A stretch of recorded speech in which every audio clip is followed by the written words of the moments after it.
नेताजी सुभाष चंद्र बोस का नाम भारतीय स्वतंत्रता संग्राम के इतिहास में स्वर्ण अक्षरों में अंकित है। उनकी क्रांतिकारी सोच, अदम्य साहस और देशभक्ति ने भारत के लाखों युवाओं को आजादी के संघर्ष में प्रेरित किया। नेताजी का पूर्वोत्तर भारत से गहरा नाता रहा है और इस क्षेत्र ने आजादी की लड़ाई में एक महत्वपूर्ण भूमिका निभाई।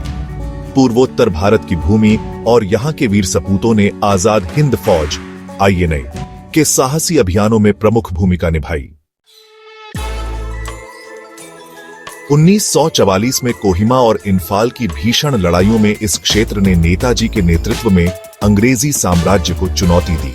असम, मणिपुर, नागालैंड और अन्य क्षेत्रों के वीर बेटों और बेटियों ने नेताजी के साथ कदम से कदम मिलाकर भारत को स्वतंत्र और एकजुट बनाने के उनके सपने को साकार करने के लिए संघर्ष किया। मणिपुर के इतिहास में मोइरांग का विशेष स्थान है, जहां 14 अप्रैल 1944 को INA ने ब्रिटिश सेना को पराजित कर भारतीय भूमि पर पहली बार तिरंगा फहराया। यह तिरंगा उस साहस और दृढ़ निश्चय का प्रतीक बना जो हमारे स्वतंत्रता सेनानियों ने दिखाया। इसी प्रकार नागालैंड के रुझाजो गांव में नेताजी ने 9 दिन बिताए और आजाद हिंद फौज के अभियानों का नेतृत्व किया। उनकी यह यात्रा आज भी स्थानीय लोक कथाओं और परंपराओं में जीवित है।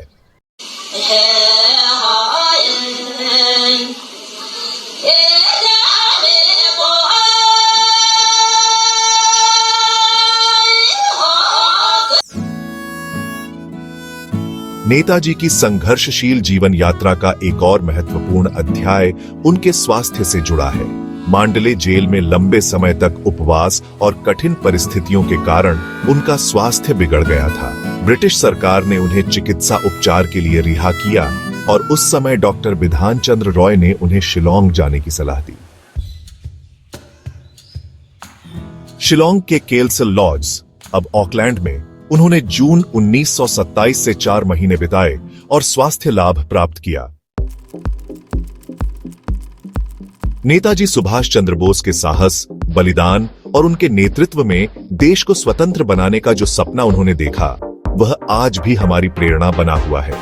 उनकी 128वीं जयंती के इस पावन अवसर पर हम उनके योगदान को नमन करते हैं और यह संकल्प लेते हैं कि उनकी विचारधारा और बलिदान से प्रेरणा लेते हुए हम देश की एकता और प्रगति के लिए कार्यरत रहेंगे।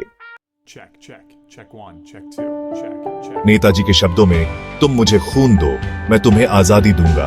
आज हमें उनके इस अदम्य साहस और संघर्ष की गाथा को याद करके उनके आदर्शों पर चलने की प्रेरणा लेनी चाहिए।